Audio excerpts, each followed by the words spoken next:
entren en las profundidades de la palabra.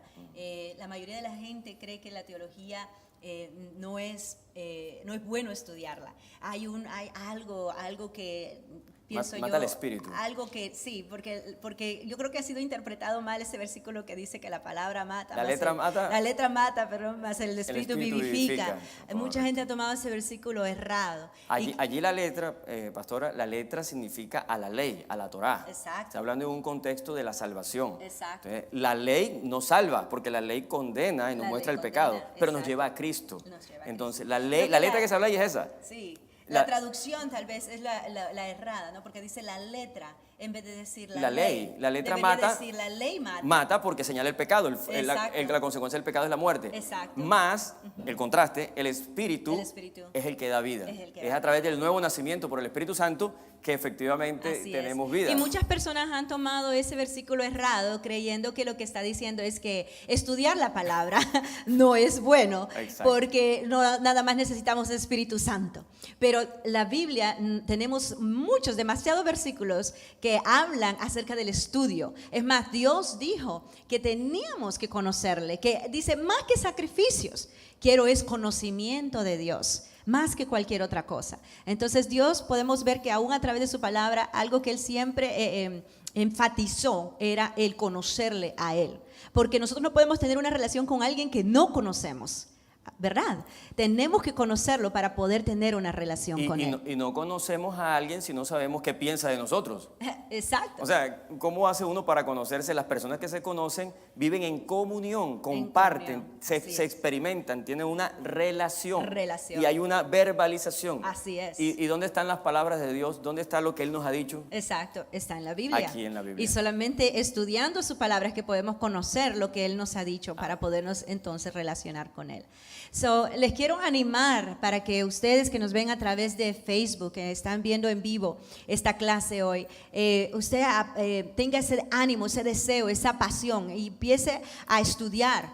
Nosotros acá vamos a empezar a poner en vivo todos los estudios. Ya llevamos 3 módulos. Comenzamos con el Antiguo Testamento. Teología del Antiguo Testamento. Perdón, comenzamos con Introducción a la Teología, fue el primer módulo. El segundo módulo fue la Teología Sistemática y ahorita tenemos el tercer módulo que es Teología del Antiguo Testamento, en el cual ya llevamos 2 clases, hoy es la segunda, donde estamos estudiando cómo Dios se autorrevela a nosotros. Entonces, quiero animarte, quiero que si has conectado con nosotros en vivo a través de Facebook, quiero animarte a que hagas like a nuestra página de Facebook y que también la compartas con tus amistades, porque esto es algo tremendo, esto es algo poderoso, lo que hoy vamos a conocer, lo que hoy vamos a aprender, lo que hoy vamos a escudriñar a través de la palabra de Dios, lo que hoy vamos a conocer a través de la palabra de Dios es algo poderoso. Entonces queremos que usted se anime. El Centro Teológico Internacional Wesleyan, nosotros somos un centro aquí en Deerfield Beach, Florida, pero también somos internacional, estamos en Colombia, estamos en todo lugar donde usted quiera, porque somos virtual. Tenemos una página web que se llama www.centrotiw.com y usted puede entrar a nuestra página web. Ahí tú vas a encontrar entonces todos los videos de todas las clases que ya hemos hecho. Y vas a poder encontrar mucha más información de cómo tú puedes matricularte en nuestra escuela y estudiar con nosotros. Tenemos una oportunidad que es sin igual, que si tú estudias con nosotros en el Centro Teológico Internacional Wesleyan, tú vas a poder pasar a la Universidad Indiana Wesleyan, porque el Centro Teológico tenemos un convenio con esta universidad. Indiana Wesleyan, que está ubicada en Indiana, Estados Unidos, es una universidad grandísima. Que tiene más de 30,000 estudiantes, un campus grandísimo allá en Indiana. Es una universidad que está acreditada a nivel federal, a nivel nacional. Es una universidad que si usted estudia con ellos va a poder tener acreditación, vas a poder tener una licenciatura teológica, la cual puedes tú convalidar en tu nación, donde tú estés. Si tú estás estudiando en tu país, en Colombia, en Perú, en Brasil, donde tú estés, vas a poder convalidar la acreditación, los certificados que tú recibas a través de Indiana Wesleyan. Y lo lindo de todo es que todo todo es virtual, que tú no tienes que salir de la comodidad de tu casa, tú no tienes que salir de la comodidad de tu hogar o de tu trabajo o donde tú seas, lo que sea más fácil para ti de estudiar. Puedes hacerlo todo a través del internet y al último puedes graduarte y recibir un certificado con acreditación. Entonces esa es una de las virtudes, una de las cosas buenas que tiene el Centro Teológico para ofrecerte. En esta hora queremos promocionar esto porque queremos que líderes, pastores, ministros de todo lugar que estés sirviendo en cualquier forma a Dios, que tú te prepares, que estudies, que tengas conocimiento, porque no hay nada mejor, yo pienso, que un líder, que un pastor, un ministro que tenga verdadero conocimiento de la palabra de Dios. Desafortunadamente hoy en día anda mucha gente llamándose ministros de Dios, pero que faltan todavía con mucho entendimiento y conocimiento de la palabra, ¿verdad, pastor? Así es, así es. Así es que vamos a dejarlos entonces con el pastor Edgar Palacios. Él es nuestro maestro del Centro Teológico Internacional Westline. Hoy comenzamos entonces la segunda clase de la autorrevelación de Dios. Vamos a dejarlos con él para que usted pueda recibir ese conocimiento hoy, en el nombre de Jesús. Así es que, pastor, adelante. Gracias, pastora Claudia. Bien, un saludo cordial a todos nuestros estudiantes donde se encuentren y quienes nos están observando en este momento. Estamos en la segunda clase de la tercera asignatura, Teología del Antiguo Testamento. Okay. En clase pasada estábamos hablando de los fundamentos hermenéuticos para interpretar el texto del Antiguo Testamento. Y habíamos mencionado como fundamento lo que la misma Biblia dice de cómo se debe interpretar la profecía. Tenemos la Biblia, que está la Torá, tiene tres partes, la Torá, Nevín y Ketubín. Es decir, la ley, los profetas y los escritos o los libros de sabiduría.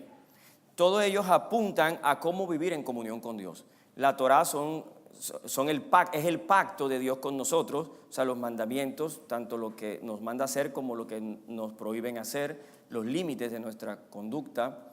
Está por otro lado los profetas que confrontaban al pueblo de Dios con la Torá, es decir, no están cumpliendo con los principios de Dios que Dios nos ha dado y nos ha impuesto. Y también están los libros de sabiduría que nos muestran cómo vivir esa Torá o esa ley en sociedad, en la casa, en las relaciones económicas, en todas las esferas de la vida. Entonces, a todo ese conjunto de Nevín, Ketubín y Torá se le conoce como Tanaj o Antiguo Testamento. Habíamos visto que la parte profética no es de interpretación privada.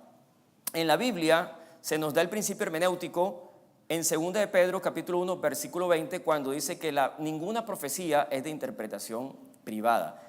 Es decir, que la profecía no era la interpretación que hacía el profeta, valga la redundancia, la profecía que interpretaba el profeta, no era su opinión sobre las circunstancias. Todos tenemos una opinión, cada cabeza es un mundo, como dicen por allí, cada uno ve el mundo con los lentes desde su perspectiva, pero nos garantiza que la interpretación, la inspiración de la Biblia nos garantiza que la interpretación que está dando el profeta no es la suya, no es su opinión. Es decir, a eso se refiere con privado. Algo privado es que viene de tu subjetividad, es tu punto de vista. No, los profetas fueron instrumentos usados por Dios para interpretar la historia, para interpretar la aplicación de la Torá o de la ley de Dios en el contexto de su pueblo, en este caso de los judíos, en este caso de Israel en general. Entonces, ese es 2 de Pedro capítulo 1 versículo 20. Y además, habíamos dicho también que ese principio se conoce como sola escritura, es decir, solo la Biblia. La Biblia se interpreta a sí misma y ella misma da su punto de vista. Y esto es importante a propósito porque la gente cuando lee la Biblia, las personas pueden tener una percepción subjetiva y decir, a mí me parece que aquí dice. ¿Qué piensan ustedes? Para poner un ejemplo sencillo. Un autor vivo hoy, escribe un libro, lo publica. El libro fue publicado en Texas y usted lo compra aquí en la Florida, ¿ok? Y se lo lee. Luego usted da su opinión sobre el libro y usted comienza a dar conferencias sobre el libro. estando el autor vivo. O sea, ¿quién lo escribió? ¿Quién puede entender mejor el libro? ¿El que se lo ha leído 10 veces, 20 veces y lleva 40 años enseñándolo? ¿O quién lo escribió? Ok, hago el énfasis para que quede claro que si usted en un auditorio está y usted no sabe que allí está la persona que escribió el libro, y usted está diciendo, es que este autor aquí está planteando lo siguiente y él tomó esta fuente de tal libro y unió esto con estas ideas y él lo que quiere decir es tal cosa, y de pronto alguien levanta la mano y dice, usted está equivocado. Perdón, puede presentarse quién es usted. Yo llevo 40 años estudiando este libro, he investigado el autor, conozco sus relaciones, dónde estudió, le he seguido la pista al autor. Yo soy experto en el autor. ¿Usted quién es? Yo soy el autor. Ahí se cae. Y eso que usted dice, yo no quise decir eso, ni eso fue lo que yo expresé allí. Usted está dando su interpretación. Entonces, el autor de la Biblia es Dios. Él impulsó a los profetas a escribir la interpretación de Dios de los eventos históricos. Así que sola escritura es un principio importante. No podemos tener una autoridad externa. Hoy por hoy la ciencia tiene también su ideología, que es el cientificismo.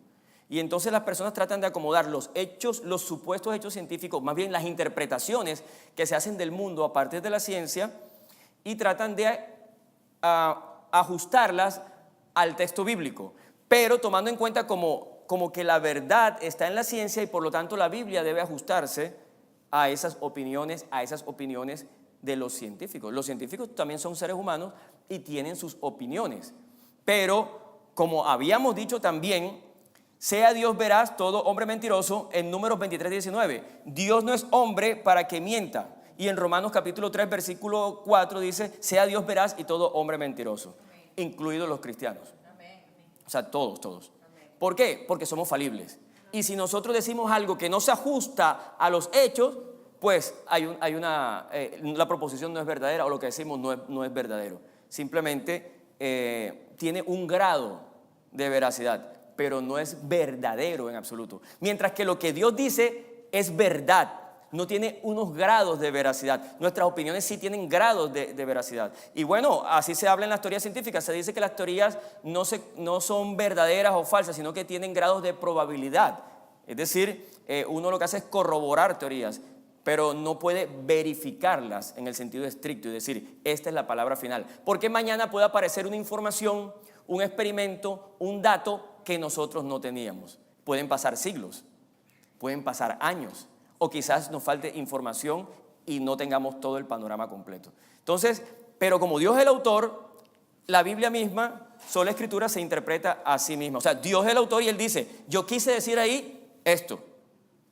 Entonces vamos a mirar un ejemplo y dos ejemplos. Uno en el mismo Nuevo Testamento, que es la primera obra de teología del Antiguo Testamento. Porque los libros del Nuevo Testamento hablan del Antiguo Testamento, interpretan el Antiguo Testamento, por lo tanto es una teología del Antiguo Testamento. Quien nos dice que Jesús es el Mesías, según las profecías del Antiguo Testamento, son los libros del Nuevo Testamento. El apóstol Pablo, Pedro, ellos eran judíos, pero ellos tenían una interpretación del Antiguo Testamento, diferente al judaísmo ortodoxo, que no interpreta a Jesús como el Mesías, y todavía están esperando al Mesías. Sigue la esperanza mesiánica en la teología del Antiguo Testamento de los judíos ortodoxos, pero no comparten la interpretación que hicieron los apóstoles y Jesús mismo sobre el Mesías. Jesús mismo se presentó como el Mesías, como Dios hecho hombre. Alguien me dijo un día, hace unos días, me dijo, no, pero Jesús nunca dijo que Él era Dios. ¿Cómo que no dijo que Él era Dios? Si precisamente los fariseos lo iban a matar porque tú siendo hombre te haces Dios. Tú siendo hombre, te estamos viendo aquí como entre nosotros, te haces Dios. O sea que sí lo había dicho claramente. Yo no creo históricamente no ha habido otra persona que diga, yo puedo decir que yo soy un automóvil o soy una vaca. Otra cosa es que lo pueda probar. Sí, usted puede decir lo que usted quiera. Ahora, Jesucristo dijo que era Dios y lo probó. Resucitó y está vivo. Y es el fundador de la iglesia. Hoy hay iglesia porque el fundamento de la iglesia es Cristo, el Mesías, no hay otro. Y aquí tenemos entonces la interpretación que se hizo de los hechos y los dichos que en su momento él expresó a través de sus discípulos, los apóstoles. Entonces, el Antiguo Testamento tiene una íntima relación con el Nuevo Testamento desde el punto de vista hermenéutico. Yo mencionaba el tema sobre la creación, Génesis. No es fácil, y habíamos dicho que comenzaba con una declaración muy fuerte, radical. En el principio creó Dios los cielos y la tierra. Ahí inicia todo. Presupone la existencia de Dios.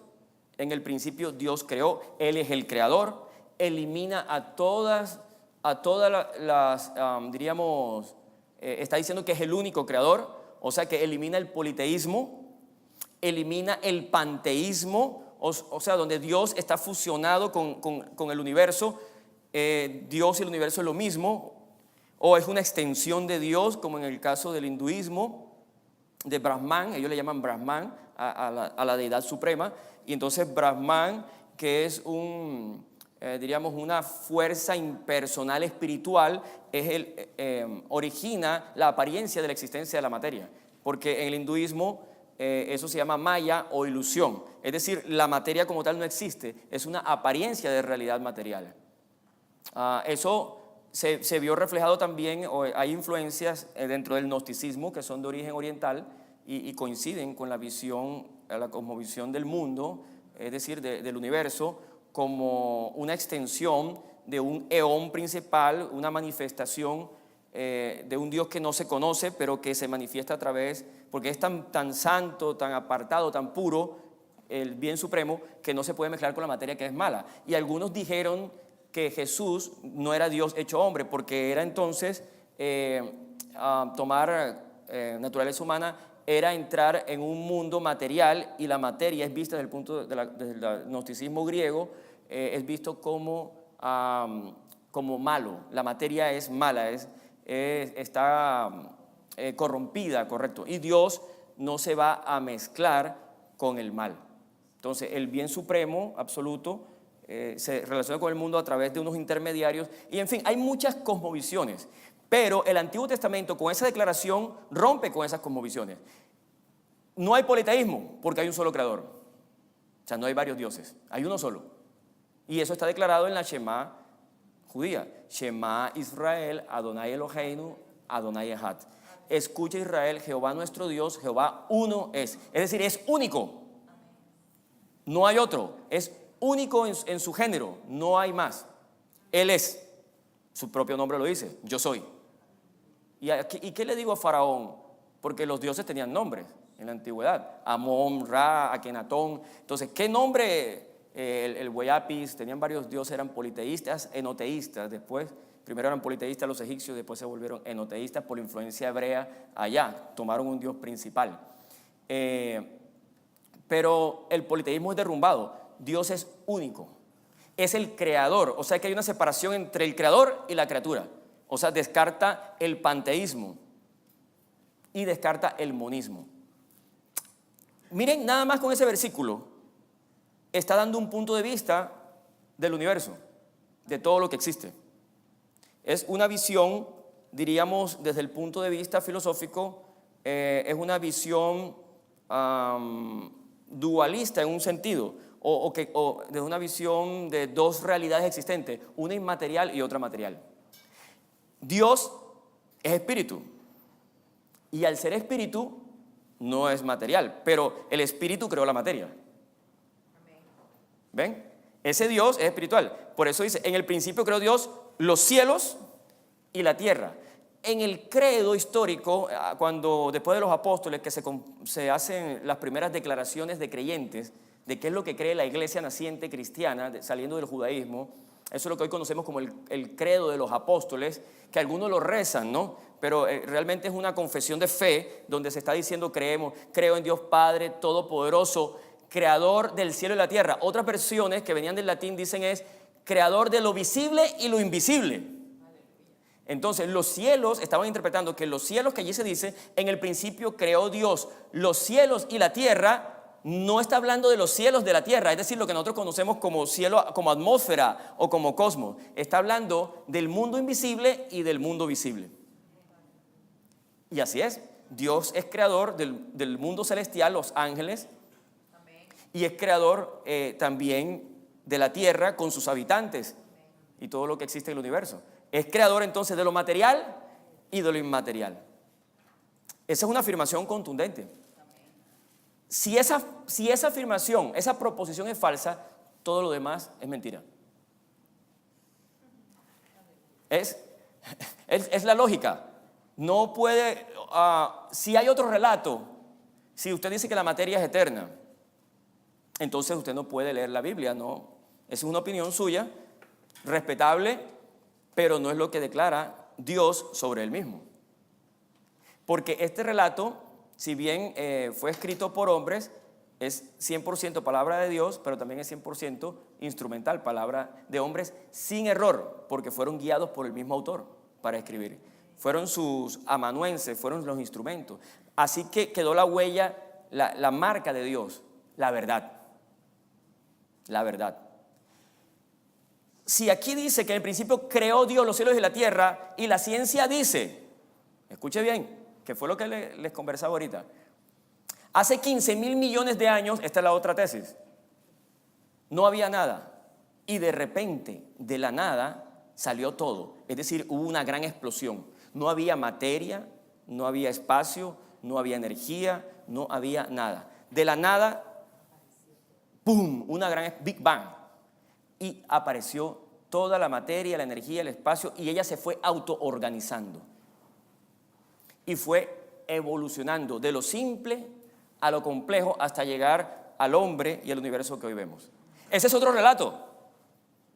Ese es otro relato desde el punto de vista de la ciencia. Y está diciendo que tiene 15,000 millones de años.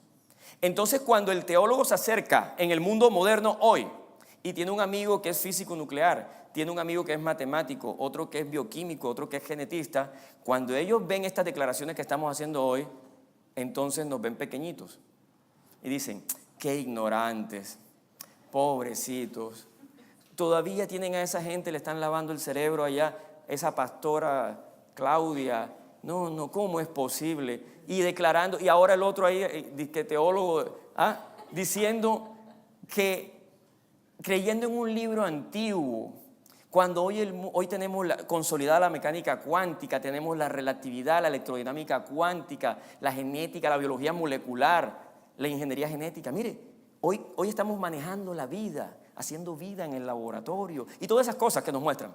Nosotros somos amantes de la ciencia, ¿ok? Nosotros no estamos diciendo que no haya que estudiar, pero es que la opinión sobre el pasado es una opinión, porque no tiene ninguna base experimental. Nadie ha reproducido el Big Bang ni lo pueden reproducir. Cuando apareció el hombre, según la misma teoría, ya el mundo estaba hecho.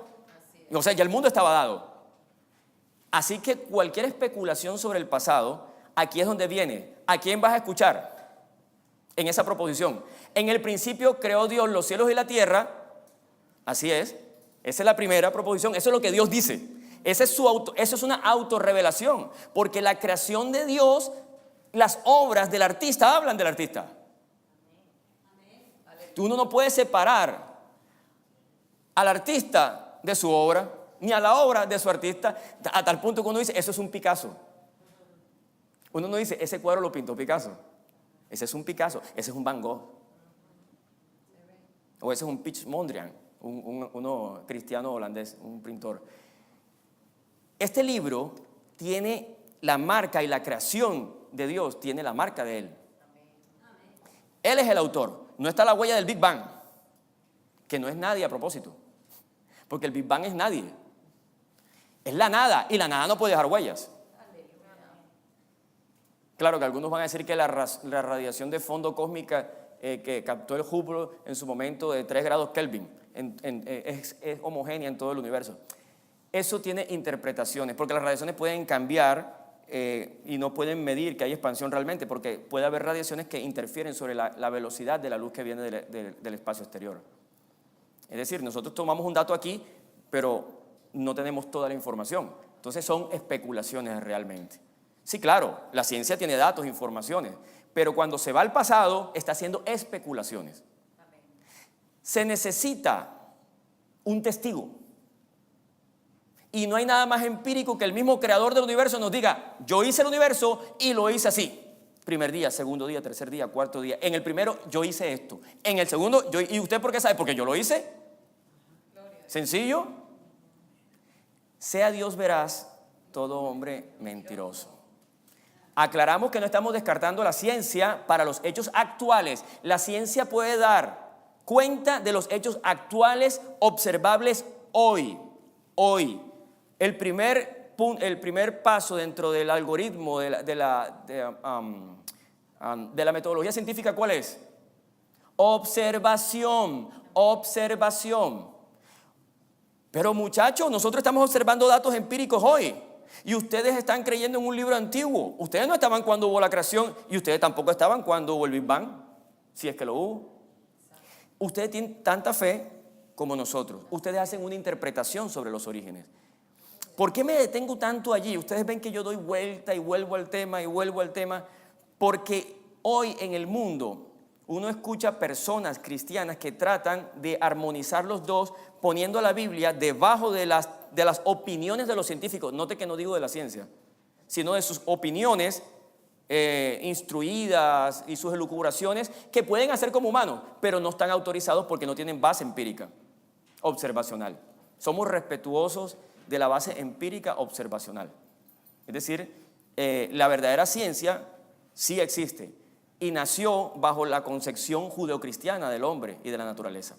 Hay leyes porque hay un legislador. Y eso da, y el cosmos, que precisamente en griego significa belleza, es bello porque es ordenado. ¿Y qué produce el orden? La ley. Las leyes producen orden. Las leyes jurídicas en una sociedad es para poner orden en la sociedad. Claro, y entonces una sociedad que se ajusta a las leyes, de la sociedad, es una sociedad ordenada. Está ordenada esa sociedad. Cuando nos ajustamos a las normas, respetamos la Constitución y las leyes de nuestro país o de nuestra ciudad, en fin, donde estemos. Entonces, Génesis capítulo 1 inicia con una declaración contundente, fundamentada en que Dios nos está diciendo cómo fueron los orígenes y qué fue lo que Él hizo. Usted tiene que escoger si cree la opinión del hombre, de la información que él tiene o que pretende tener, o usted escoge la opinión de Dios. Así está dado el tema. Bien, sigamos avanzando. Así que Dios se autorrevela en la creación. Los cielos cuentan la gloria de Dios. Un día le dice al otro, o sea, los cielos cuentan la gloria de Dios. Eso muestra que la creación habla de su creador. Uno se queda asombrado con las maravillas de la naturaleza. Donde uno se meta, donde uno vaya, si es con el océano, si es con el espacio, las estrellas, o incluso en el mundo microscópico con la energía nuclear, atómica. Todo eso es maravilloso, ese mundo. Miremos lo que dice Martín Lutero en uno de sus libros sobre la autorrevelación de Dios. Todos los seres humanos poseen los conocimientos generales de que Dios existe. ¿Y por qué saben que los humanos que Dios existe en general, que hay un ser supremo? Porque Él mismo se lo reveló. Él se lo reveló a través de la creación. Él se lo reveló a través de la ley interna llamada la conciencia, lo que uno llama ese trono interno que uno tiene que juzgar, la conciencia, y también se lo ha revelado a través de la historia y se lo ha revelado a través de la creencia generalizada de que Dios existe. Es una creencia generalizada. Lo normal no es creer en Dios, no creer, no es el ateísmo. Lo normal es la creencia en un ser supremo. No importa qué Dios sea, Brahman, Alá, Yahvé o el que usted quiera. Simplemente es una deidad o una energía cósmica. Entonces, todos los seres humanos poseen los conocimientos generales de que Dios existe, que creó los cielos y la tierra, que es justo y castiga a los malos. Pero hay muchos seres humanos que no tienen conocimiento alguno sobre lo que piensa Dios de nosotros. Una cosa son las obras de Dios y otra cosa son los pensamientos de Dios. La revelación general nos da un conocimiento general, su eterno poder y deidad. O sea, hay una divinidad poderosa, que es la causa de la existencia de todo lo que hay. Pero los pensamientos de Dios no se ven allí. Hablan de la huella del autor, nos dicen que hay un autor poderoso. Su eterno poder y divinidad, lo dice el apóstol Pablo en Romanos. Y dicen que lo que se conoce de Dios, Dios se lo reveló.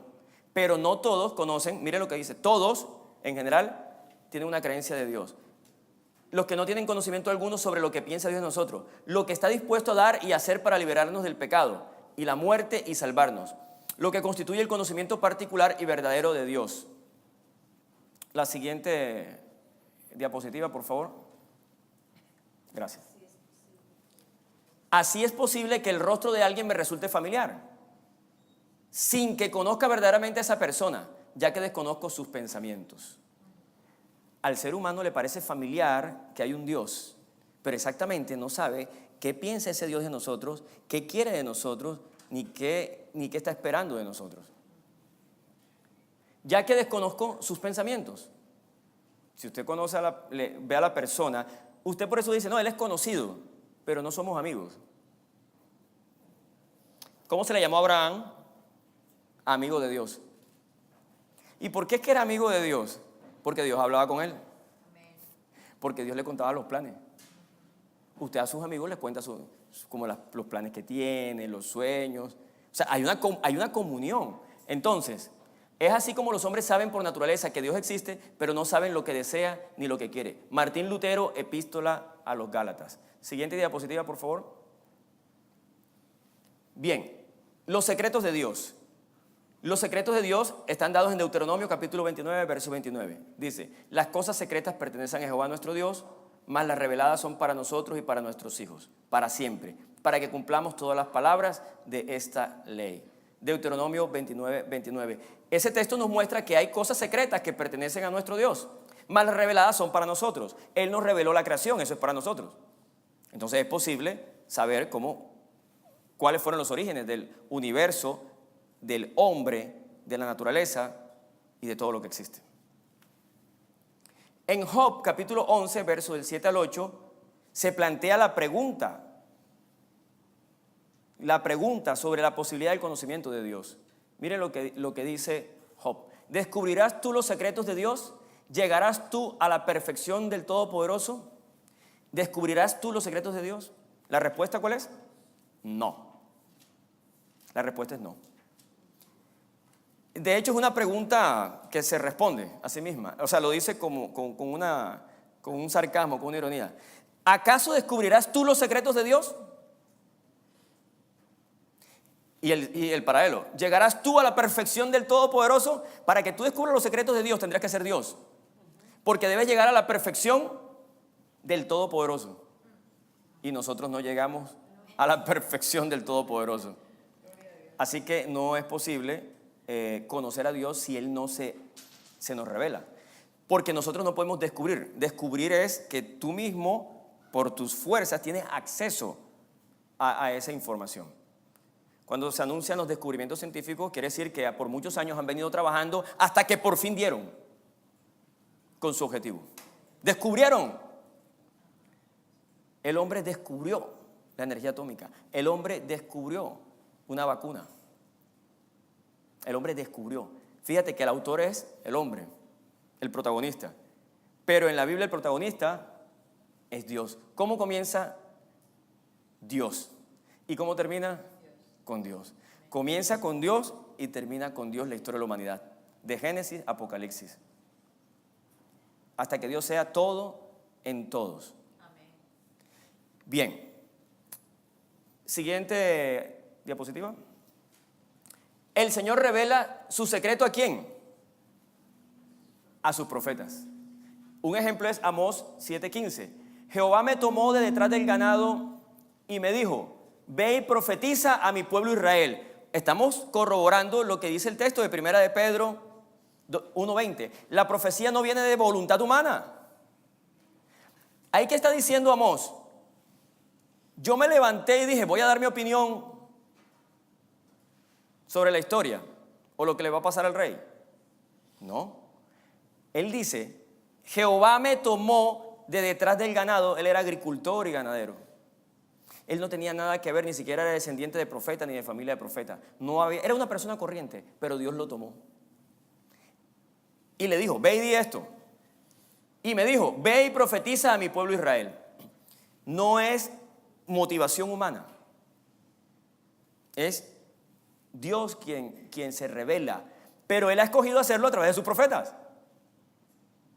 Por eso, una sección del Antiguo Testamento es los profetas mayores y los profetas menores. Mayor y menor no quiere decir que son más importantes, sino que los rollos en los que se escribieron eran más grandes o más pequeños.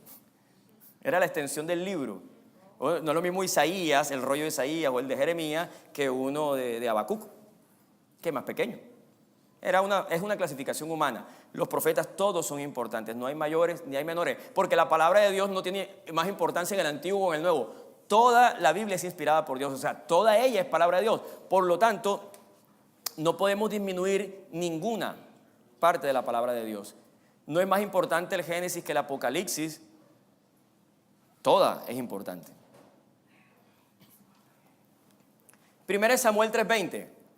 Y todo Israel, desde Dan hasta Beersheba, conoció que Samuel era fiel profeta de Jehová. Tenemos entonces el ejemplo. Tenemos el ejemplo de Amós, tenemos el ejemplo de Samuel. ¿Era qué? Fiel profeta de Jehová. ¿Y qué dice el 21? Y Jehová volvió a aparecer en Silo, porque Jehová se manifestó ¿a quién? ¿A quién se le manifestó? A Samuel. Notan, la autorrevelación de Dios. Sí, Dios dio una revelación general, pero Él quería específicamente que le conocieran. ¿Qué es lo que Él pensaba?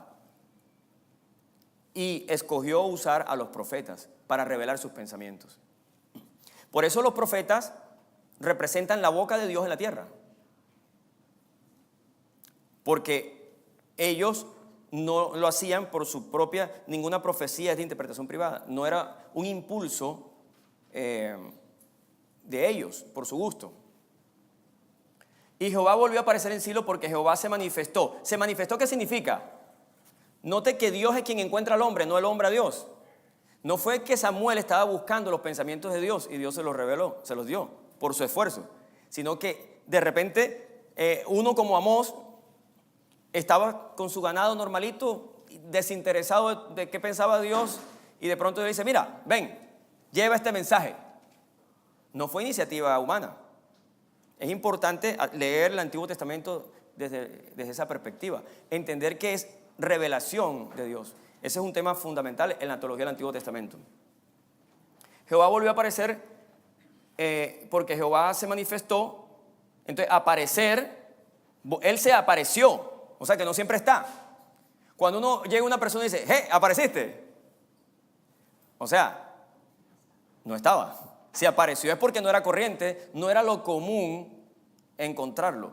Él hablaba en ciertas épocas a través de ciertas personas. De hecho, se habla que entre el Antiguo y el Nuevo Testamento hay un silencio de 400 años. No hubo profetas, no hubo revelación de Dios.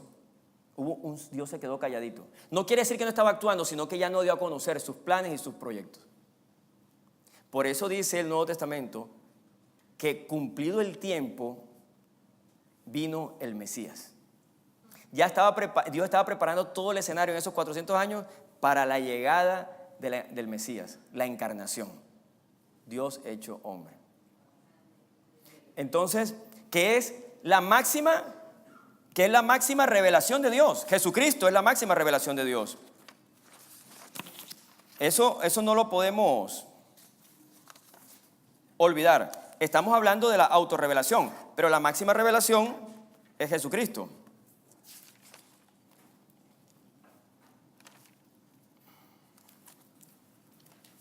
Dice que Dios, habiéndonos hablado de muchas formas, de muchas maneras, en los últimos tiempos se nos reveló a través de su Hijo. Por eso Él es el ¿qué? El Logos. ¿Y qué es Logos? Palabra. ¿Y usted cómo manifiesta sus pensamientos? A través de sus palabras. Hay una conexión íntima entre pensamiento y palabra. No se pueden separar. Hebreos capítulo 1, versos del 1 al 2. Veamos por un momento qué dice. Hebreos capítulo 1, versos del 1 al 2. Dice, Dios, habiendo hablado de muchas veces, se había revelado muchas veces, pero también de muchas formas, de muchas maneras. En otro tiempo, a los padres por los profetas, note, Él había hablado muchas veces, o sea que no hablaba siempre, hablaba muchas veces. Y de muchas maneras, en otro tiempo a los padres por los profetas. Los instrumentos de la revelación de Dios eran los profetas. En estos postreros días nos ha hablado, ¿por quién? Por el Hijo, a quien constituyó heredero de todo y por quien asimismo hizo el universo. Es decir, nos ha hablado por el Hijo. Él habló por los profetas y en el tiempo más moderno, por decirlo así, nos habló a través del Hijo. Siguiente diapositiva, por favor. 1 Samuel 4:1 dice: y Samuel habló a todo Israel, porque aquel tiempo salió Israel a encontrar en batalla a los filisteos, y acampó junto a Benecer, y los filisteos acamparon en Afec. Isaías 22:14: esto fue revelado a mis oídos de parte de Jehová de los ejércitos, que este pecado no os será perdonado hasta que muráis, dice el Señor Jehová de los ejércitos. ¿Qué queremos resaltar o qué quiero resaltar con estos pasajes? Usted nota, Samuel habló. ¿Por qué el profeta hablaba? Porque Dios le hablaba. Dios le hablaba al profeta y por eso él tenía la obligación de hablar y de ser fiel. Dios se encargaba además que fuera fiel ese mensaje, que no fuera distorsionado, que las palabras que él dijo. Usted ha jugado el teléfono roto, que uno da un mensaje y luego se va pasando a las otras personas y se va distorsionando el mensaje. Los profetas no tenían el teléfono roto. Cuando Dios les hablaba a ellos, no solamente les ordenaba que lo hicieran fielmente, sino que Él mismo se encargaba, por si acaso, que se dijera exactamente lo que Él quería que se dijera y no otra cosa. Porque yo le doy un mensaje a usted, pero usted tiene el mensaje y usted lo reinterpreta y lo pasa al otro. Porque cuando en el acto de la comunicación, yo digo algo y usted puede entenderlo de otra forma. Usted hace una reinterpretación y usted dice, el profesor dijo. Eso fue lo que usted entendió que el profesor dijo. O esa es la interpretación de la que usted cree que el profesor dijo. Entonces, por eso es importante el elemento sobrenatural en la profecía. Viene de Dios, Dios la origina, pero Dios la cuida también. Ellos eran literalmente la boca de Dios. Incluso a veces en el Antiguo Testamento encontramos que Dios habla y el profeta comienza hablando en tercera persona. Así dice el Señor. Está hablando de alguien distinto a él. Y de pronto termina diciendo él, ustedes se han rebelado contra mí. Ay, mis entrañas me duelen a mí. Como si él fuera Dios. Muy bien, continuando entonces con nuestra exposición sobre la autorrevelación de Dios.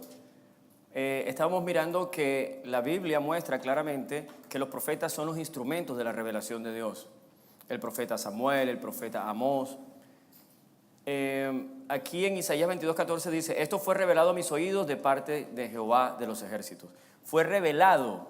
La palabra hebrea, galá, significa revelar, poner al descubierto, quitar el velo.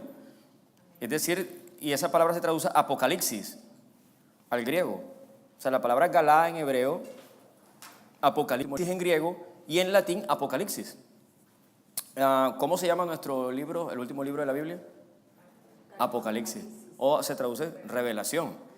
Es decir, revelación es porque Juan es tomado por Dios para ser su instrumento de la revelación. de lo que va a pasar al final de la historia o los eventos que van a conducir hacia el final de la historia.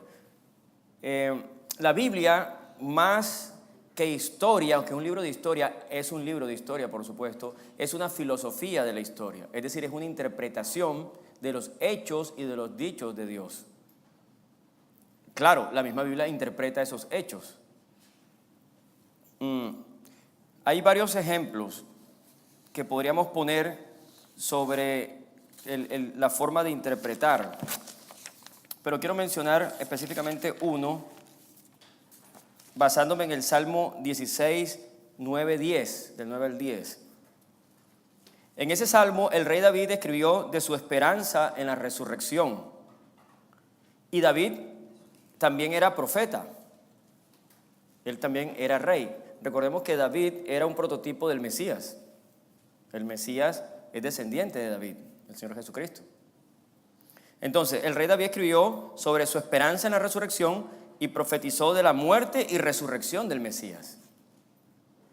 Habló de la muerte y resurrección del Mesías. Miren, ¿qué dice el Salmo 16 del 9 al 10? Miremos. Dice: se alegró por tanto mi corazón y se gozó mi alma. Mi carne también reposará confiadamente. Mi carne se refiere a él como persona, su cuerpo, él como persona. ¿Por qué razón él estaba confiado? ¿Por qué él estaba alegre, su corazón? ¿Cuál era el motivo del gozo de su alma? ¿Cuál era el motivo de ese gozo? Porque no dejará mi alma en el Seol, no permitirás que tu santo vea corrupción. No dejarás mi alma en el Seol. Alma se refiere a la persona. El Seol era el sepulcro. En el Nuevo Testamento se traduce Hades también. No dejarás mi alma, no iba a quedar sepultado. Él estaba diciendo, el profeta David estaba diciendo que él estaba contento porque él sabe que aunque él va a morir, mi carne también reposará confiadamente. Él va a morir. No obstante, él no va a quedar en ese estado muerto. Dice, porque no dejarás mi alma en el Seol, ni permitirás que tu santo vea corrupción. Noten lo siguiente, es evidente que el profeta David está hablando de él y de repente habla del Mesías, aplicándose la resurrección del Mesías miles de años antes de la venida del Mesías. Mire, ¿cómo es posible predecir la resurrección? Ahora bien, cuando usted lee allí, ¿cómo sabe que está hablando de la muerte y resurrección del Mesías? Porque menciona específicamente, no permitirás que tu santo vea corrupción, no dejarás mi alma en el Seol. Es evidente que David sí experimentó la corrupción, porque David todavía está muerto. El profeta David está muerto. El mismo texto nos está diciendo, yo tengo esperanza, él habla de una esperanza basada en una resurrección de alguien. Por eso él dice, yo voy a morir, mi carne reposará confiadamente. Se está haciendo de manera poética. Recuerde que estamos en el libro de los Salmos, es poesía. Está hablando de manera poética sobre su muerte. David está diciéndolo. Yo no le tengo miedo a la muerte, estoy gozoso porque sé que no voy a permanecer. Y la razón por la que estoy gozoso, que no voy a permanecer en ese estado, sino que voy a ser resucitado, es porque es la explicación de ese gozo, porque no dejarás mi alma en el Seol. Hasta ahí se le aplica a David. ¿Por qué no dejarás mi alma en el Seol? Porque está hablando de la resurrección, o sea, no va a quedar muerto en el sepulcro. Ni permitirá que tu santo vea corrupción, pero ahí hay un detalle. Él sí experimentó corrupción, porque hoy que estamos leyendo el texto, David todavía está muerto. O sea, su cuerpo se corrompió, se deshizo. Pero vamos a aplicar el principio hermenéutico que la Biblia misma sea la que se interprete. Estamos haciendo la lectura hoy aquí, tú y yo, mirando el contexto. David está muerto, tiene la esperanza de la resurrección, no había llegado el Mesías, pero aquí habla de que no experimentará corrupción. Pero la misma Biblia se interpreta. Vayamos a Hechos capítulo 2, verso del 29 al 31. ¿Recuerdan el principio que dijimos de sola escritura? Que la Biblia se interpreta a sí misma. Hechos capítulo 2, verso del 29 al 31. Allí Lucas, el historiador, hace la interpretación de ese salmo, de esa porción, verso del 29 al 31. Varones hermanos, se os puede decir libremente del patriarca David que murió y fue sepultado, y su sepulcro está con nosotros hasta el día de hoy. O sea, de David se puede decir eso. David se murió. Pero es un contraste. Contrario a lo que le pasó a David, siendo profeta, escuche bien, pero siendo profeta y sabiendo que con juramento Dios le había jurado que de su descendencia, en cuanto a la carne, levantaría el Cristo para que se sentase en su trono, viéndolo, versículo 31, viéndolo antes, habló de la resurrección de Cristo. Que su alma no fue dejada en el Hades, ni su carne vio corrupción. En Cristo sí se cumplieron las dos condiciones. Ven que la misma Biblia interpreta al Antiguo Testamento. Allí está diciendo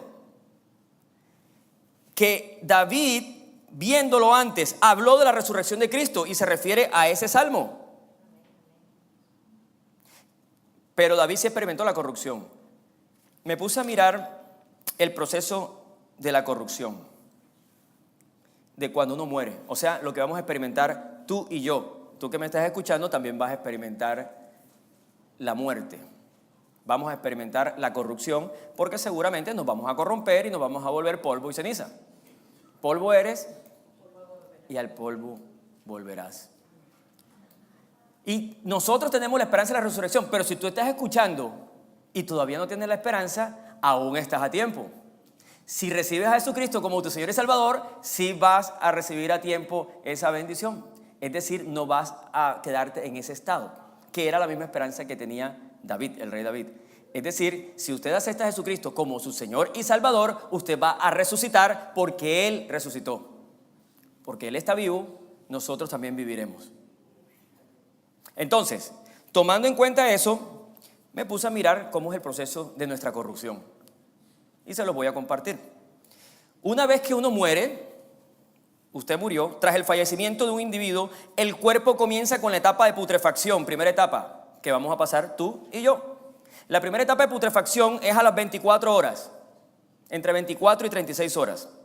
Comienza el proceso de putrefacción por las bacterias.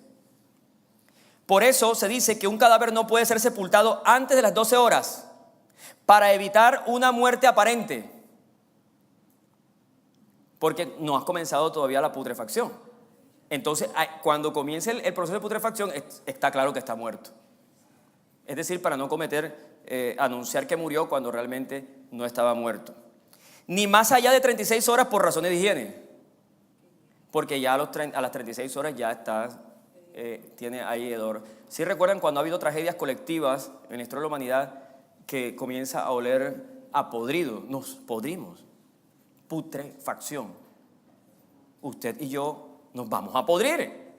Pero gloria a Dios, tenemos la esperanza de la resurrección. El Mesías, ahora van a ver cómo a través de miles de años puede hablar, el Señor Jesucristo lo dijo, los profetas, la ley, los profetas y los escritos hablaban de mí. Todo lo que debía pasar en mí. ¿Qué armonía hay? ¿Cómo pudo alguien decir el futuro si todavía el mundo puede cambiar mucho, incluso en un año, en unos meses? Aquí está. ¿Cómo? Tiene que haber un autor único que escribió la Biblia, aunque haya varios instrumentos. Muchos autores amanuenses, pero realmente el autor único es Dios, Por eso él podía escribir todo, porque está hablando de él. Entonces, a las 36 horas, entre las 24 y las 36 horas, comienza la putrefacción. Más allá de las 36 horas, por razón de higiene, hay que enterrar el cadáver. El primer signo de putrefacción bacteriana aparece a las 24 horas de la muerte. A las 48 horas aparece la cadaverina, que es el líquido que resulta de la química de la descomposición. A las 48 horas, o sea, 2 días. Y a las 72 horas, el cuerpo empieza a hincharse. Y ya ahí comienza la podredumbre. Comienzan entonces a llegar los insectos, que son los depredadores. ¿Usted ha visto CSI, el programa? Los gusanos, todos los animalitos que comienzan a comérselo a uno hasta que nos dejan el hueso pelado, el hueso limpio. Usted y yo vamos a experimentar eso, salvo que el Señor venga antes. Sí, claro. Aquí todos nos estamos muriendo. Y tú que nos escuchas también te estás muriendo. No quiere decir que tengas mala salud ni nada de eso, sino que estamos en un proceso de envejecimiento. Y ese envejecimiento conduce, por mucho que uno tenga salud, conduce a la muerte. Pero el Mesías no experimentó ese proceso.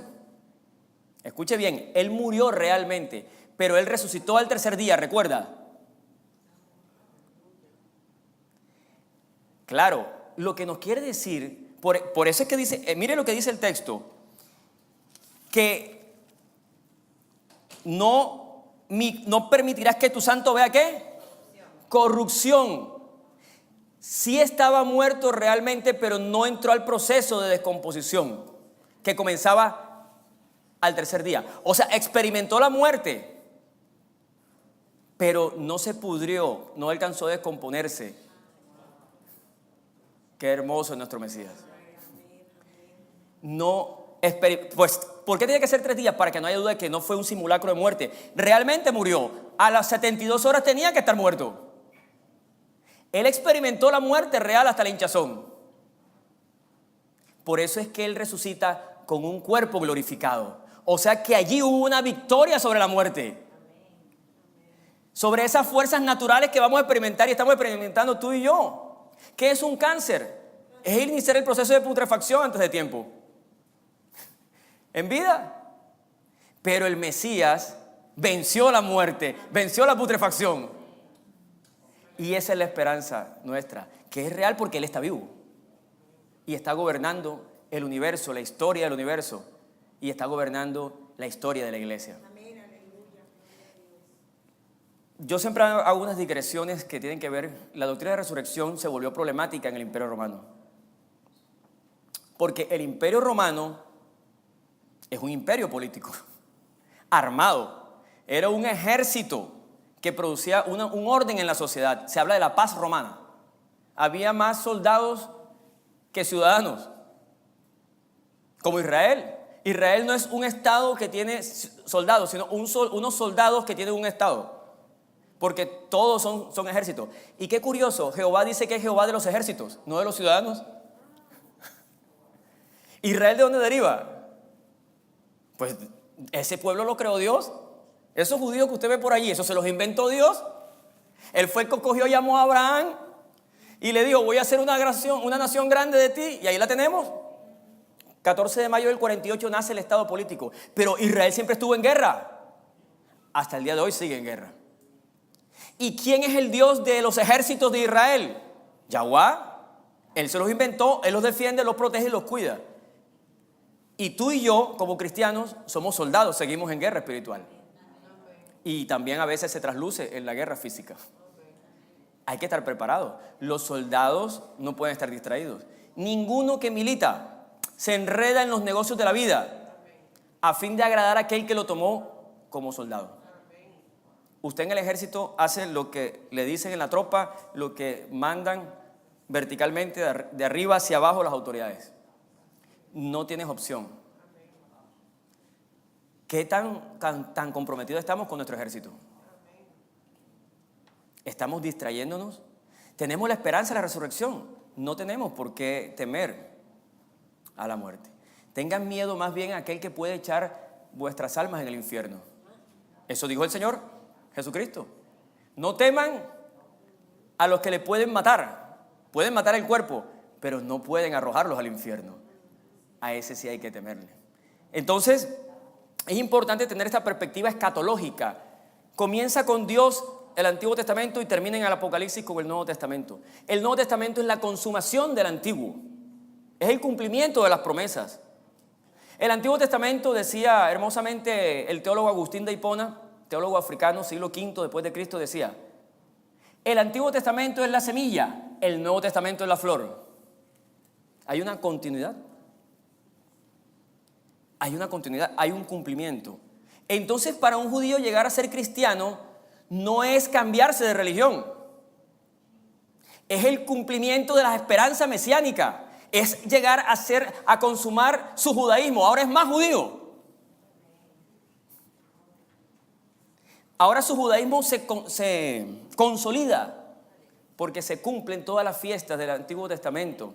Pascua, Cristo es nuestra Pascua. Las primicias, Cristo son nuestras primicias. El Shabbat, Cristo es nuestro Shabbat. Y dígame cualquier otra fiesta, Purim, Hanukkah, la fiesta de las luces, la que usted quiera. Cristo es todo.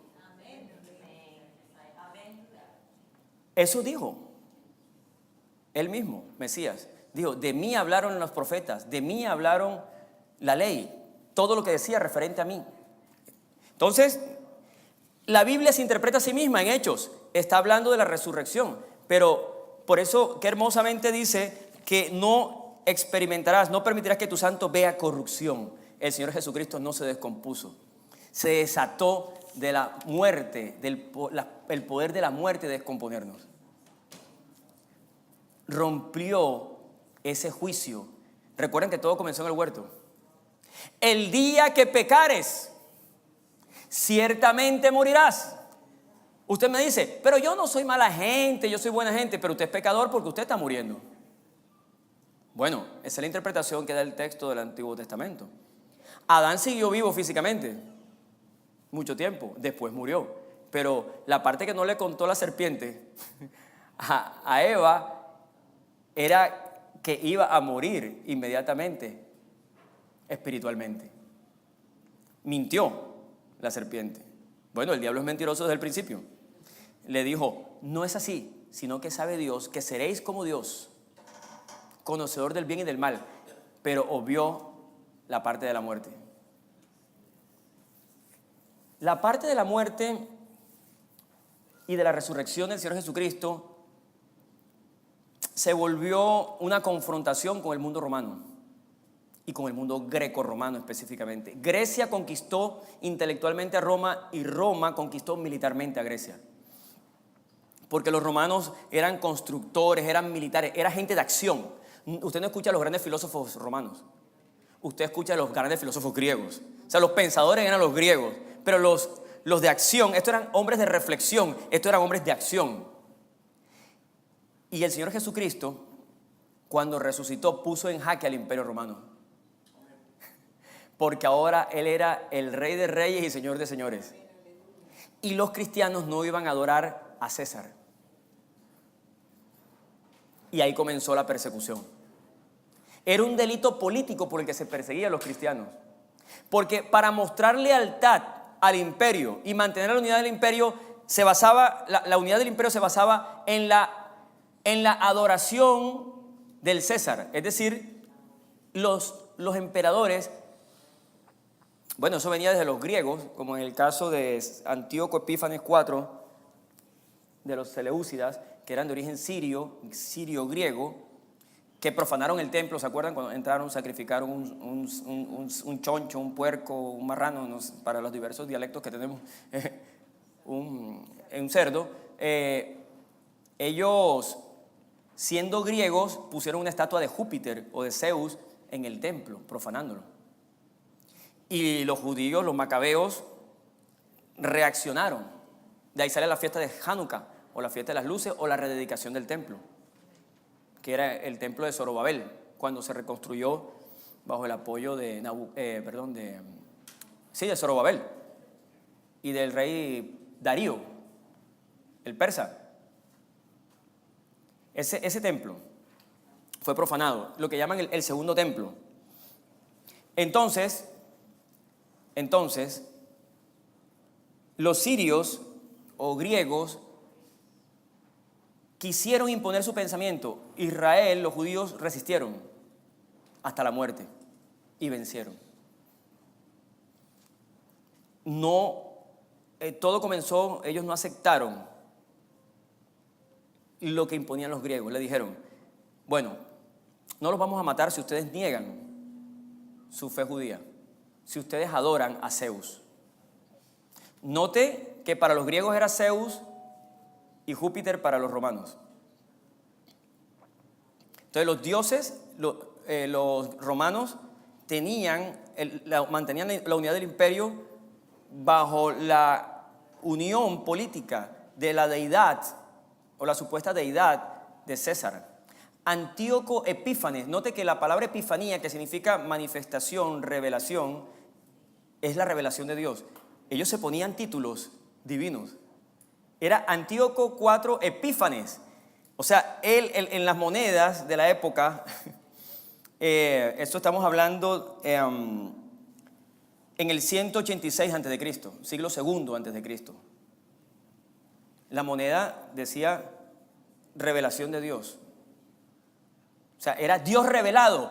Él, Antíoco IV, era Dios manifestado en carne. ¿Me están siguiendo? Dios manifestado en carne. O sea, se creían seres divinos. Y los romanos, el César también eran, y lo mismo que los egipcios, para justificar el poder de manera teocrática, ellos decían que eran hijos de los dioses, representantes de los dioses, opuestos por los dioses. Era la manera antigua de justificar el poder político. Por eso, con la resurrección del Señor Jesucristo, que venció la muerte, había surgido entonces alguien que reclamaba la divinidad. Porque ciertamente Antíoco IV Epífanes está muerto, no es manifestación de la deidad, está muerto. Dios no muere. Si es verdadero Dios, no muere. Y los césares están muertos. Y los antiguos egipcios hoy no existen, ni los babilonios, ni los asirios. Pero el imperio del Señor Jesucristo está vigente, que se llama el reino de Dios. El Señor Jesucristo inició la predicación diciendo, arrepentíos, confrontación, arrepiéntase, cambien de dirección. Estamos hablando del traslado del antiguo al nuevo. Miren cómo se abre el telón del Nuevo Testamento. Juan el Bautista anunciando, viene el Mesías. Y aparece el Mesías en escena. Cuando usted pasa los 400 años de historia, usted voltea la página así y aparece el Mesías de una. ¡Pum! Y el Mesías confronta diciendo, arrepentíos, cambien de dirección. Porque el reino de Dios ha llegado y está entre vosotros. El reino es, ha venido un rey. Cuando usted en el imperio romano nada más reconoce a César como el rey, como el emperador, y aparece otro que dice que es el rey, ahí hay una traición, una alta traición al imperio romano. Porque usted no puede tener dos reyes.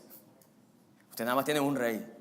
Y los judíos en la vertiente cristiana, por eso fue que cuando dijeron, oye César, lo que pasa es que este señor dice que es el rey de nosotros y él no es ningún rey de nosotros. Nosotros no reconocemos, bien dijeron los judíos, nosotros no reconocemos sino por rey a César.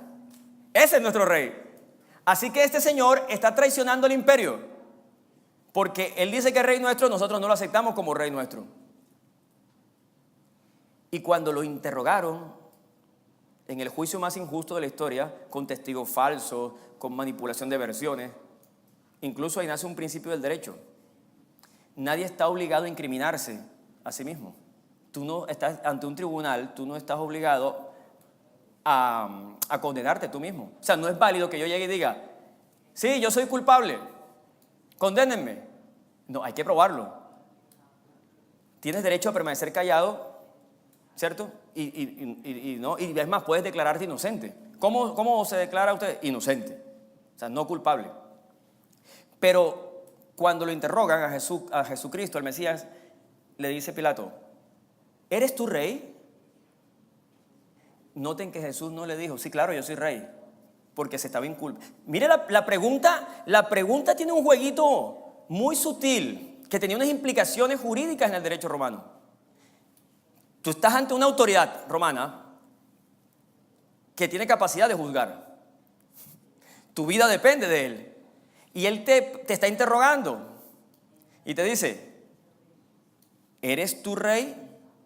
Si él dice que sí, se está inculpando. Porque el único rey es César. De hecho, él es funcionario. Y él le dice, tú lo has dicho. Qué sabiduría la de nuestro maestro. No podía decir que no era rey, porque estaría mintiendo. Tú lo has dicho. Pero tampoco me puedes acusar que yo lo dije. Espectacular, espectacular. Uno se emociona, se inspira viendo la sabiduría de Dios encarnado. Tú lo has dicho. Quisieron acusarlo también de rebelión contra el pago de impuestos, ¿recuerdan? ¿De quién es esta moneda? O sea, debemos pagar impuestos. Siempre buscaron incriminarlo en delitos políticos para llevarlo a la muerte, de traición al imperio. Por eso fue injusta la crucifixión. No hubo traición al imperio. Jesucristo nunca desconoció la autoridad de César. Cuando iba a pagar el impuesto, le dijeron, vamos a pagar impuesto. Le dijo, muéstrame la moneda. ¿Qué imagen hay en esa moneda? ¿La cara de quién está ahí? Bueno, aquí está César. Muy bien. Denle a César, hay un respeto al César, lo que es del César, y a Dios lo que es de Dios. Yo no me estoy metiendo con el César, señores. El César tiene autoridad. Nunca hubo tal delito desde el punto de vista jurídico. Él nunca dijo había que rebelarse contra César.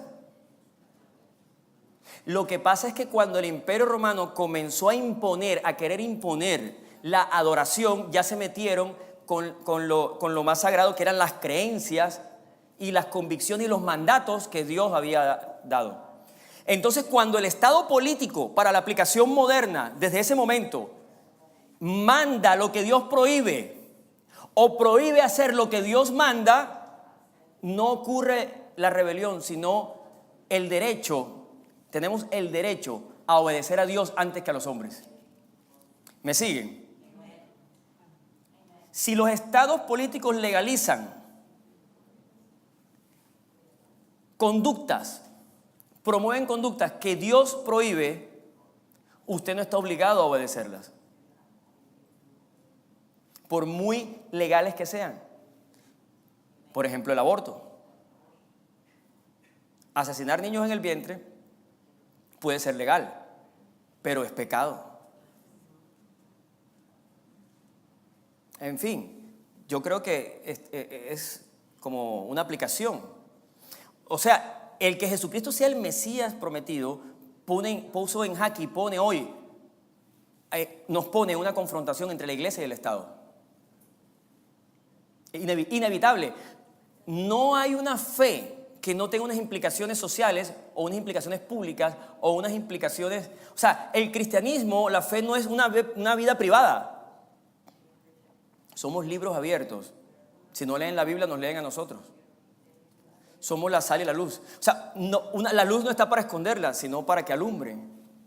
Era inevitable que el nacimiento del Mesías terminara en una confrontación con la cultura, con la cosmovisión de Roma, del Imperio Romano. Y usted puede ver los primeros siglos de persecución. ¿Y cuál era el delito de los cristianos? Ser cristianos. ¿Y por qué era un delito? Era un delito político. Además, falsamente los acusaban de caníbales porque se comían en sus rituales, decían que sacrificaban niños para luego comérselos. Practicábamos el canibalismo. ¿Por qué? Porque usted en la cena del Señor se come el cuerpo y la sangre de Jesucristo. Y cuando usted escucha eso de manera, lo que llaman el chisme, y se va a era una doctrina pues que no entendían bien, diríamos una enseñanza, no entendían que eso tenía un significado espiritual. Y alguien lo tomó físicamente y dijeron, esta gente es peligrosa porque además son inmorales, ellos practican el canibalismo. matan niños, o sea, nos atribuían cosas y nos perseguían. Igual, hoy hay muchas, muchas persecuciones disfrazadas de legalidad, disfrazadas de causas pluralistas y democráticas. Entonces, están impidiendo que la iglesia o que los cristianos hablen en la sociedad para transformarla. Pero él dijo, vayan y hagan discípulos a todas las naciones, enseñándole. Las naciones son las naciones. Eso incluye los estados políticos, el Congreso, el Ejecutivo, el Legislativo, las altas cortes, la sociedad, la escuela. Las naciones es las gentes. La panta taimne en griego, las etnias. Vayan y hagan discípulos. El discípulo es el que sigue a su maestro, enseñándoles que guarden todas las cosas que yo les he mandado, es decir, la Torá. Entonces, estamos mirando cómo la Biblia se interpreta a sí mismo en Hechos de los Apóstoles. Está hablando de la esperanza de la resurrección. También podemos ver varias cosas. Estoy tratando de mostrarles cómo hay una interrelación entre el Nuevo Testamento y el Antiguo y cómo la Biblia se interpreta a sí mismo. Este es un primer ejemplo. Hablando de la resurrección. 1 Corintios 15, 22, otro ejemplo.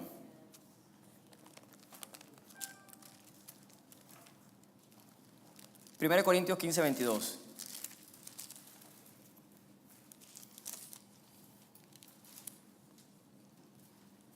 Porque así como en Adán todos mueren, también en Cristo todos serán vivificados. Así como en Adán todos mueren, en Cristo todos son, resucitados, serán levantados. Ahí hay un paralelo entre Adán y Cristo. A Cristo se le llama el postrer Adán, porque es nuestro representante, como Adán lo fue en su momento. Pero Adán fracasó y Cristo no. Pero hay muchas personas que piensan que Adán y Cristo no son personajes históricos, sino que es mitología o que es un cuento de hadas. Pero si usted cree que Adán era un simio en evolución hacia el hombre, o un prehomínido, un Australopithecus, o un Pithecanthropus, un prehomínido, la línea que conduce al hombre, pero todavía es subhumana, dentro de la supuesta evolución, en la teoría de la evolución de Charles Darwin en el siglo XIX, si usted cree que Adán era eso, entonces Cristo también era un simio prehumano. ¿Me siguen el punto? Adán y Cristo están tan unidos. Así como en Cristo, así como por un pecado, por un hombre entró el pecado, por uno entró la vida eterna y la resurrección. Si Adán es un prehomínido, Cristo es un prehomínido. Y si no son personajes históricos, sino que Cristo no existió en la historia, sino que es un personaje inventado, entonces Adán también lo es. El Nuevo Testamento, que es la primera teología del Antiguo Testamento, nos está mostrando que Adán era un personaje tan histórico como Cristo. O es decir, Adán era una persona como usted y como yo. Bueno, fue el primer ser humano creado por Dios directamente. Hago énfasis en esto para que quede claro que la Biblia toma en serio el diluvio. Como en los días de Noé. Noé no es una fábula. No es un personaje histórico como en los días de Noé. El Nuevo Testamento interpreta históricamente y literalmente el Antiguo. ¿Por qué hay Shabbat? Porque en 6 días hizo Dios los cielos y la tierra y al séptimo reposó. ¿Cuánto tiempo dura el reposo de un Shabbat de judío? 24 horas. Entonces, ¿por qué insistimos en reinterpretar los días del Génesis como si fueran millones de años? No sé si soy explícito.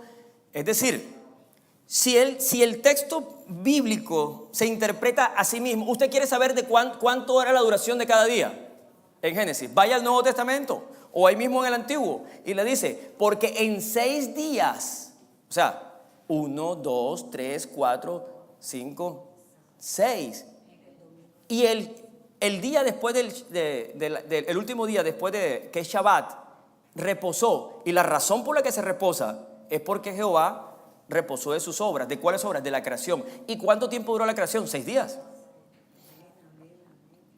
Si fueran millones de años, todavía estaríamos un Shabbat eterno de millones de años. No es 1 millón de años, 2 millones de años, 3 millones de años, 4 millones de años. No, esa es una opinión que tienen en la ciencia moderna sobre una geocronología o una supuesta edad de la Tierra, del sistema solar y del universo, que está basada en otras creencias que no son las bíblicas. Es otra cosmovisión. Es la religión del naturalismo. Ellos son otra religión. Tienen creencias infundadas. ¿Y por qué son creencias infundadas? Porque eso se llama fe. La fe son creencias que no tienen fundamento. Es decir, no se pueden probar, no se pueden demostrar. Nosotros tenemos un testigo, un observador del universo. Dios mismo fue el que nos contó cómo hizo el universo. Pero ellos están especulando sobre algo que no tienen testigo, ni tienen acceso directo experimentalmente. ¿Quién fue testigo del Big Bang? ¿Quién observó la evolución prehomínida, el paso de la ameba, de la no vida a la vida, de la evolución química, luego de la vida animal a la vida humana? ¿Quién lo observó? ¿Dónde está esa observación? Entonces, aquí hay un debate epistemológico de fondo. El Génesis, para el Nuevo Testamento, es un relato histórico. Los 11 primeros capítulos del Génesis son los orígenes de toda la historia de la humanidad. ¿De dónde nacieron la infinidad de idiomas o de lenguas? En la Torre de Babel. ¿Pero cómo así? Sí, la Torre de Babel es un evento histórico, así pasó. Así pasó. ¿Y por qué pasó? ¿Porque tú crees en la Biblia? No. Lo que pasa es que las otras explicaciones son creencias. Y claro, nosotros tenemos nuestras creencias también.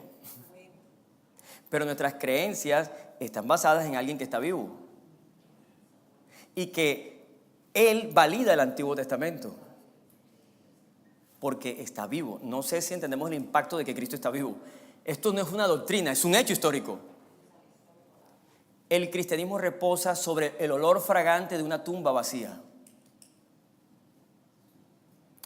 Una tumba vacía.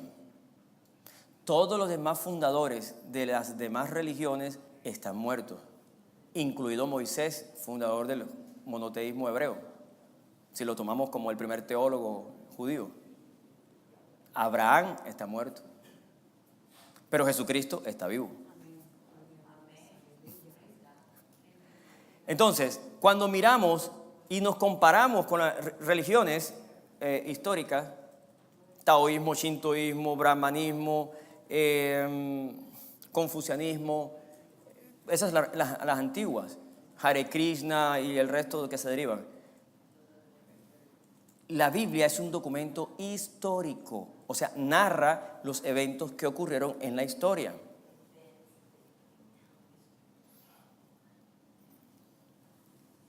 El Génesis habla de días, de 24 horas. Y fue la tarde y la mañana un día. Ahí dice millones de años. Dice un día. Y fue la tarde y la mañana, segundo día. Y fue la tarde y la mañana, tercer día. El Señor Jesucristo resucitó en 3 millones de años. Él estuvo 3 días y 3 noches. Eso equivale a mañana, 3 mañanas y 3 tardes.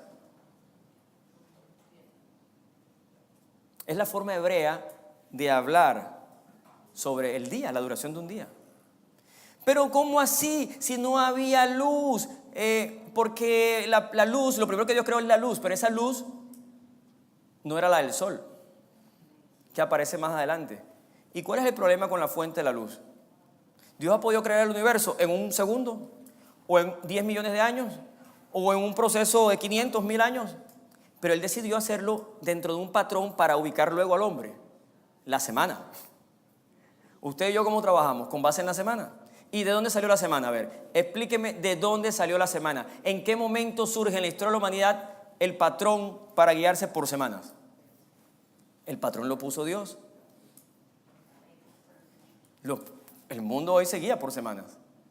No por millones de años, ni se guía por meses. Sí, pero las meses son semanas, no, pero no es la unidad mínima el mes, es la semana.